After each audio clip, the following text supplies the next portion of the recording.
네, 안녕하십니까. 11월 15일 월요일 아침 매일 성경 목사 함께 나누겠습니다. 오늘은 사사기 7장으로 넘어가서 1절에서 14절까지 말씀인데요. 제가 1절에서 3절까지를 읽어드립니다.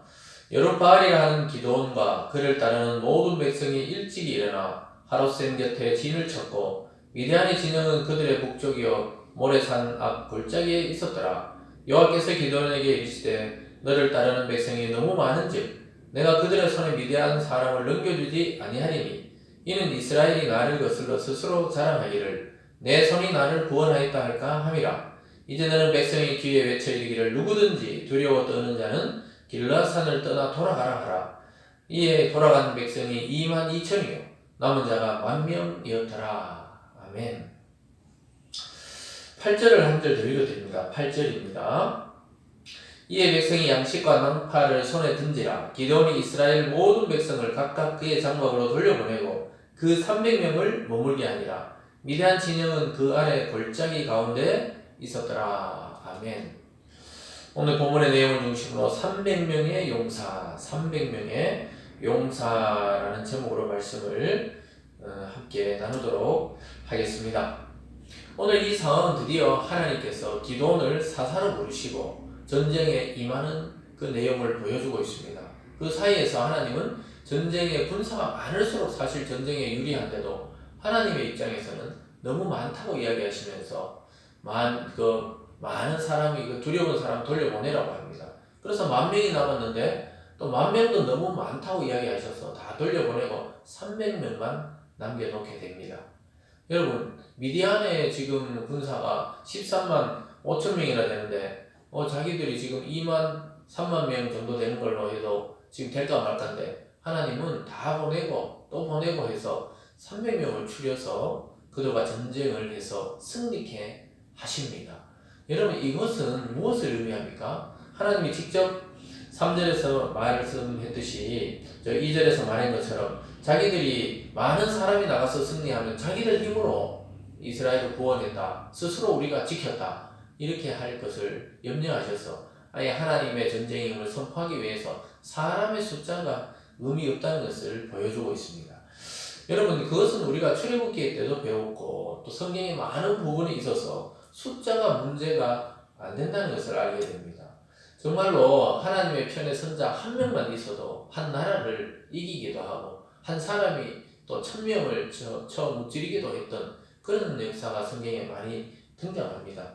그것은 바로 하나님이 함께 하시느냐 함께 하지 않느냐의 문제이지 사람의 숫자 또 무기에 뛰어난 것들 이런 것이 중요한 것이 아니라는 것입니다.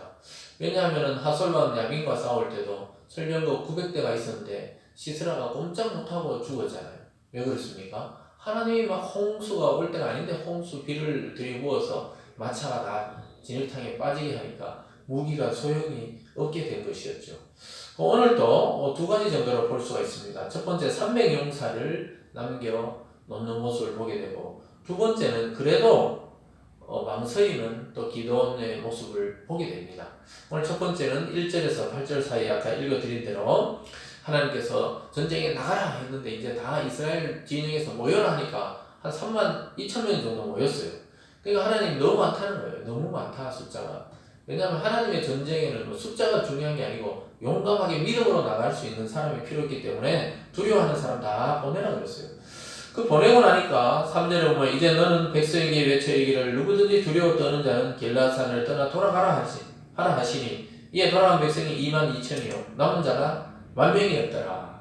여러분 3분의 2는 억지로 나오고요. 사실 하나님의 전쟁이라니까 안 나올 수는 없고 억지로 등 떠밀려 나온 거예요. 근데 하나님이 두려워하는 자, 망설이는 자 돌아가라는 거예요. 하나님의 전쟁에 있어서는 망설이고 두려워하고 하나님을 불신하는 자는 오히려 방해가 될 뿐입니다. 돌려보냈더니 10,000명이 남았어요. 그런데 하나님이 4절에 보면 여호와께서 또 기드온에게 이르시되 백성이 아직도 많으니 그들을 인도하여 물가로 내려가라. 거기서 내가 너를 위하여 그들을 시험하리라. 내가 누구를 가리켜 내게 이르기를 이 사람이 너와 함께 가리라 하면 그는 너와 함께 갈 것이요 내가 누구를 가리켜 내게 이르기를 이 사람은 너와 함께 가지 말라 할 것이니라 하면 그는 가지 말 것이니라. 즉 하나님이 선택해 주겠다는 거예요. 그래 하나님이 기도원을 통해서 어떤 명령을 내리면 그 명령에 따라서 행하는 자는 같이 가게 되고 또 그렇게 행치 않는 자는 같이 갈 수 없게 됩니다. 그 시험이 뭐냐면 물을 먹는 거예요. 그 물가로 내려가서 막 물을 입을 대고 마시는지 아니면 조용히 무릎을 꿇고 손에 받아서 조금씩 마시는지 따라서 하나님은 결정하셨습니다. 5절에 보면요. 이에 백성을 인도하여 물가에 내려가며 여호와께서 기드온에게 이르시되 누구든지 개가 핥는 것 같이 혀로 물을 핥는 자들을 너는 따로 세우고 또 누구든지 무릎을 꿇고 마시는 자들도 그와 같이 하라 하시더니 손으로 움켜 입에 대고 핥는 자의 수는 300명이요 그 외의 백성은 다 무릎을 꿇고 물을 마신지라. 그러니까 무릎을 꿇고 막 그냥 바로 그냥 목이 마르니까 시내가에 가서 입을 대고 마시는지 아니면은 손에 탁 떠서 이 개가 혀로 핥듯이 물을 핥아 먹는지 그 오히려 이렇게 막 소심해 보이고 물을 핥아 먹는 그 300명을 하나님 남겨놓으라는 거예요. 여러분 어찌 보면은 전쟁 중에 막 거급지겁 얼굴을 그 물에 쳐박고 계속 물을 마시는 건 위험하죠. 딱 경계하면서 좌우를 살피면서 그렇게 신중하게 물을 먹는 자 300명이 딱 뽑혔습니다. 하나님의 테스트에 통과한 자가 300명이죠. 8절에 보면요. 이에 백성이 양식과 나팔을 손에 든지라 기드온이 이스라엘 모든 백성을 각각 그 장막으로 돌려보내고 다 돌려보냈습니다. 그 300명은 머물게 하니라 위대한 진영은 그 아래 골짜기 가운데 있었더라. 300명이 남았어요. 사실 기드온은 속으로 망설이고 두려워합니다. 지금 막 개미 때처럼 13만 5천 명의 참 위대한 군대가 골짜기에 진인형을 치고 있는데 우리 이 300명 가지고 어떻게 하나. 여러분 이 말은 사실 300명으로 무슨 전쟁을 한다는 게 아니라 하나님의 말씀에 의지하는지 의지하지 않는지 테스트하고 있는 중입니다. 근데 역시 오늘 두 번째로 보면은 이 기도는 망설이고 하나님이 확신을 주는 것을 보게 돼요. 6절에 보면요. 9절입니다. 그 밤에 여호와께서 기드온에게 이르시되 일어나 진영으로 내려가라. 내가 그것을 내 손에 넘겨주었느니라. 만일 내가 내려가기를 두려워하거든 내 부하 부라와 함께 그 진영으로 내려가서 그들이 하는 말을 들으라. 내려가라는 거예요. 이제 그 골짜기에 있는 미디안을 치러 내려가는 거예요. 그런데 어떻게 내려가십니까? 안 내려가죠. 원래 기드온이 소심한 사람인데 하나님은 큰 용사라고 그랬지만 기드온 자신은 너무너무 두렵고 망설이고 겁이 많고 그런 사람이었습니다. 근데 하나님 오늘 내려가라. 그런데 만약 못 내려가게 되겠으면은 네 부하 부라하고 같이 그 진영에 내려가서 그들이 어떤 이야기 하고 있는지 한번 들어보라는 거예요. 정탐하고 오라는 겁니다. 변장을 해서 들어가 보라는 거예요.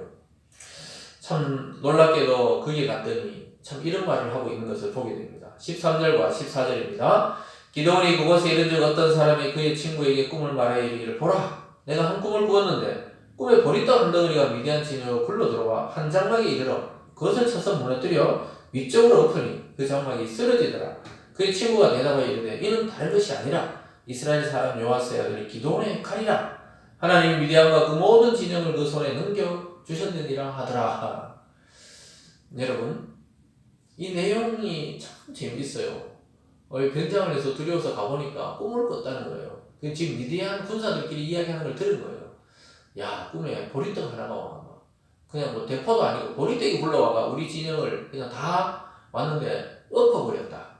완전히 뭐 폭탄이 터진 것처럼 보리떡이 와 우리를 다 쓰러뜨려 버렸다. 이렇게 얘기하니까 그 듣고 있던 친구가 야 그거 정말 우리 이제 큰일 났다는 거예요. 하나님의 사람 기드온이라는 사람이 있는데 그 사람이 와서 그 칼로 우리를 다 쳐서 하나님의 손에 넘겨줄 것이다. 이렇게 말합니다. 저게 말을 통해 하나님의 뜻을 듣고 있는 우리 모습을 보고 있습니다. 참 때로는 우리가 이 기드온과 같죠. 기드온은 소심했고 두렵고 떨리고 또 내가 왜 이 일을 해야 되는가 또 하나님 왜 군사를 점점 더 줄여서 300명까지 이 300명 대 13만 5천 명이다. 이거 그냥 뭐 육박전으로 해도 치고받아도 300명이 살아남을 수 없겠죠. 하나님은 그렇게 하라는 거예요. 왜냐하면 그래야 하나님의 역사와 능력과 기적을 경험할 수 있기 때문이었습니다. 사랑하는 여러분, 참 우리는 때로는 신중치 못하고 덤벙덤벙 될 때도 있습니다. 또 그리고 때로는 주저하고 망설이고 두려워할 때도 있습니다. 그러나 오늘 하나님은 300의 용사로 14만 5천을 물리치도록 준비시키고 계신다는 것을 보게 됩니다. 이것은 오직 하나님의 말씀을 의지하느냐 의지하지 않느냐는 것입니다. 이스라엘은 항상 이런 테스트가 중간중간에 있었습니다. 저와 여러분도 그리스도 안에서 항상 고난의 시험들과 또 여러 가지 일의 테스트를 통해 우리를 연단하시는 것을 깨닫게 됩니다. 출애굽할 때 누가 홍해가 갈라져서 다 생명을 구원할 줄 알았습니까? 오히려 원망하고 불평했을 때 하나님은 그 계획을 가지고 계셨습니다. 오늘 이 기드온이 불신하고 망설이고 두려워할 때 하나님은 확증해 주면서 오히려 적의 입술로 기드온의 칼이 자기들을 다 죽일 것이라고 이 말을 지금 병사들이 하고 있는 것을 듣게 됩니다. 사랑하는 여러분, 인생과 전쟁의 승리는 우리가 군사의 숫자나 우리가 가진 많은 재산에 달려있는 것이 아니라 하나님의 자원과 하나님의 약속의 말씀만이 우리를 안전을 보장한다는 것입니다. 순종이 승리를 가져온다는 것을 우리는 계속 사사기를 통해 반복해서 보고 있습니다. 오늘 이 아침에도 여러분 기드온같이 참 연약하지만 그래도 하나님께 묻는 여러분이 되기를 원하고 또 신중하게 하나님의 뜻을 헤아리는 이 300의 용사처럼 믿음으로 반응하는 여러분 되기를 주님의 이름으로 축원드립니다. 기도하겠습니다. 사랑의 하나님 아버지 감사합니다. 기도는 연약하고 두렵고 낙심되고 또 할 수 없을 것만 같을 때 하나님은 그렇게 하라고 말씀하고 있습니다. 왜냐하면 이 일은 하나님으로부터 시작되었기 때문입니다. 우리 모든 성도님들의 삶도 하나님으로부터 시작되었다는 사실을 깨닫게 도와주시고 내가 하는 가정과 또 직장과 사업도 하나님으로부터 출발했다는 사실을 깨닫고 이 모든 것을 하나님께 맡겨드려서 승리의 열매를 맛보는 귀한 성도들 될 수 있도록 인도하여 주시옵소서. 우리의 힘이 되어주시고 우리의 능력이 되어주시는 예수님 이름으로 기도드리옵나이다. 아멘.